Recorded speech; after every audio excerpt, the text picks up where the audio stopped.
बड़ा खांसी आवता, क्या बताएं, कुछ समझ में आता।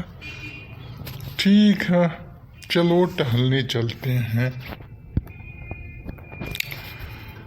ओम मंगल भवनय मंगल हारी, श्री गुरु चरण सरोज रज निज मन मुकुर सुधार, वरुण रघुबर विमल जसो जो दायक फलिचार।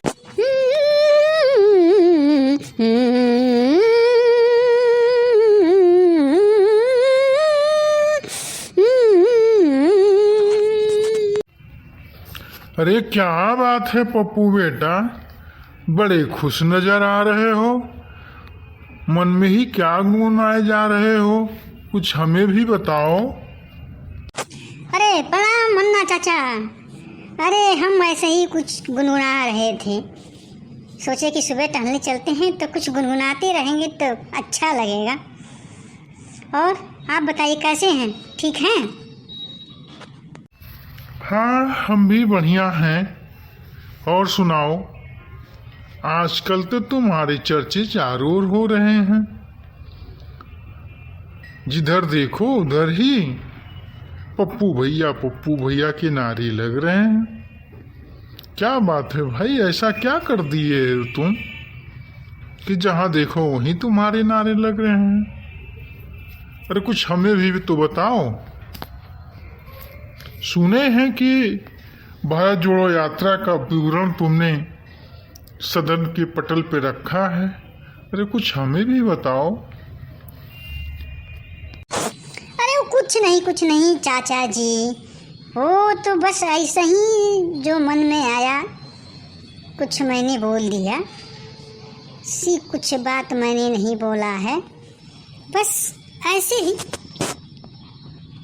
नहीं, हम तो देखे हैं कि तुम बड़ा फड़फड़ा रहे थे, जोर जोर से एंग्री यंग मैन बन करके फड़फड़ाए जा रहे थे। और बोले हो कि भारत जोड़ो यात्रा में पैदल चलने से तुमको 3 चीजें मिली। एक तो तुमने बोला है कि वो क्या बोलते हैं कि सभी नेता पैदल चलना छोड़ दिए हैं और लोगों की बातें नहीं समझ पाते हैं, हेलीकॉप्टर से, हवाई जहाज से, महंगी गाड़ियों से प्रचार प्रसार करते हैं। लेकिन ये बात कुछ हद तक सही है कि पैदल चलने से लोगों से आत्मिक जुड़ाव होता है। और हमसे यार तुम्हें पता होगा कि लोगों से कैसे जुड़ाव होता है और कैसे समझ में आता है। हाँ चाचा जी, बहुत सही कहे।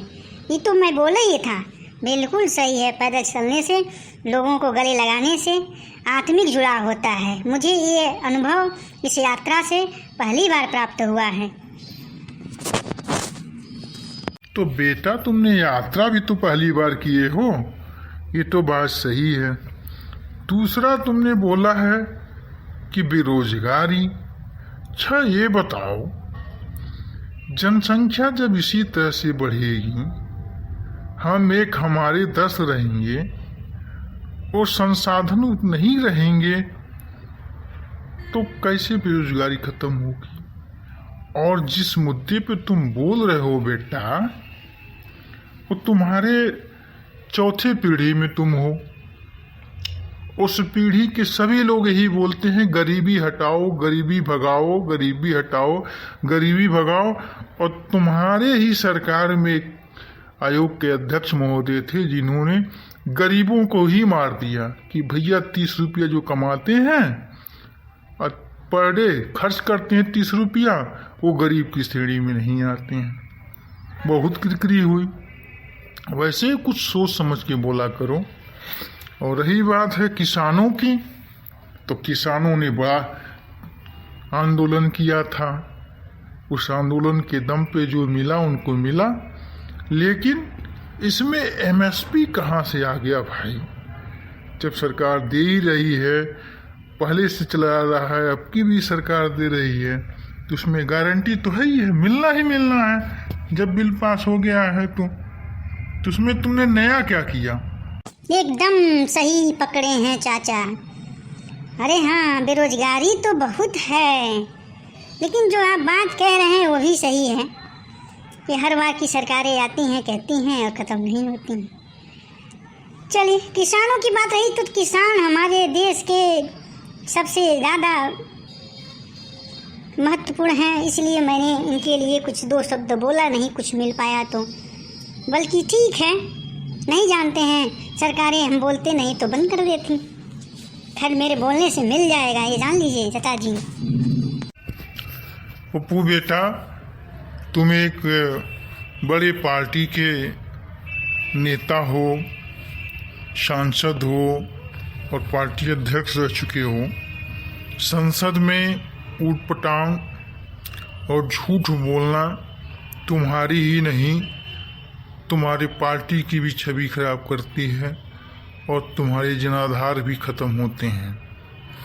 क्योंकि इसके पहले एक व्यक्ति और हुआ था जो रायता मैन है, वो भी इसी तरह से लोगों को फ़ोटो दिखाता था और झूठ बोलता था। बाद में जब केसेज होने लगे उसके ऊपर, तो जा कर के थूक के चाटने लगा और माफ़ीनामा देने लगा। तो बेटा, इस तरह के व्यक्ति की छवि और पार्टी की छवि दोनों खराब होती है। इसलिए जो भी संसद में बोलो, सोच समझ के बोलो। और मैं चाहूँगा कि आगे से संसद में इस तरह की बचकाना हरकतें मत करो। और जैसे कि तुमने बहुत सारे चीज़ों पे बोला, श्रीलंका के पावर प्रोजेक्ट पे बोला, ऑस्ट्रेलिया में अडानी के कोयले खदान के बारे में बोला, अडानी कंपनी के इतिहास पर बोला, जबकि तुम्हारे ही सरकार, पिताजी की सरकार में, राजीव गांधी के दौर में पीवीसी कंपनी के तहत उसको इतना काम मिला और उसका विकास तुम्हारे ही सरकार के शासनकाल में हुआ। तो बेटा, बोलने से पहले कुछ सोचो, पढ़ो, तब बोला करो।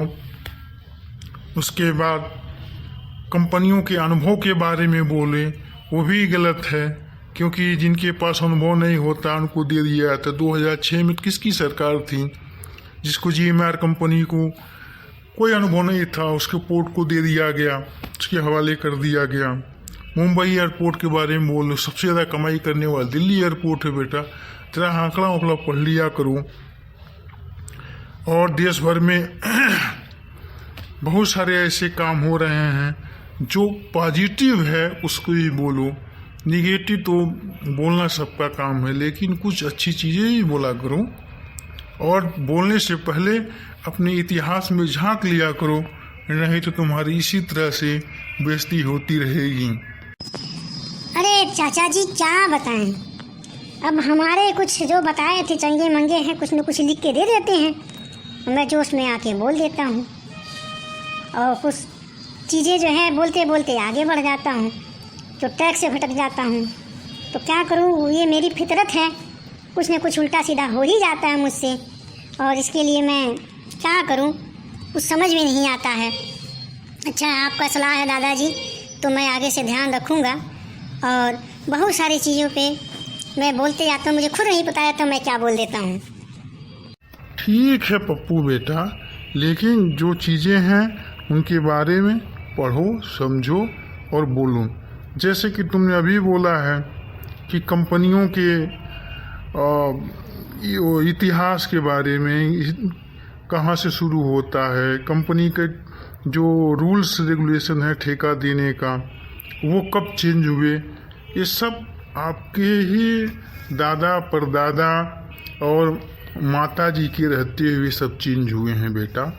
इसलिए उसको बोलने से पहले बचो, और अगर बोलना है तो उसको पढ़ के आओ, उसमें कमी क्या है, अच्छाई क्या है, तब बोलो। ठीक है बेटा? ठीक है दादाजी, चलता हूँ, कुछ मटेरियल ढूंढता हूँ, आज भी संसद में कुछ न कुछ बोलना ही है, क्योंकि मैं प्रतिपक्ष का नेता हूँ। ठीक है पप्पू बेटा, चलो अब धीरे रास्ता ठीक करो अपना, तभी इस राजनीति में आगे सफल हो पाओगे। मैं तुम्हारे सफलता की शुभकामना करता हूँ। राम राम चाचा जी। लगता है अन्ना चाचा भी अब सठिया गए हैं, इनको कुछ समझ में नहीं आता है, पता नहीं क्या उल्टा सीधा हमको पढ़ा रहे हैं। अरे क्या बड़बड़ाया जा रहा है, लगता है इसको समझाना भी ठीक नहीं है।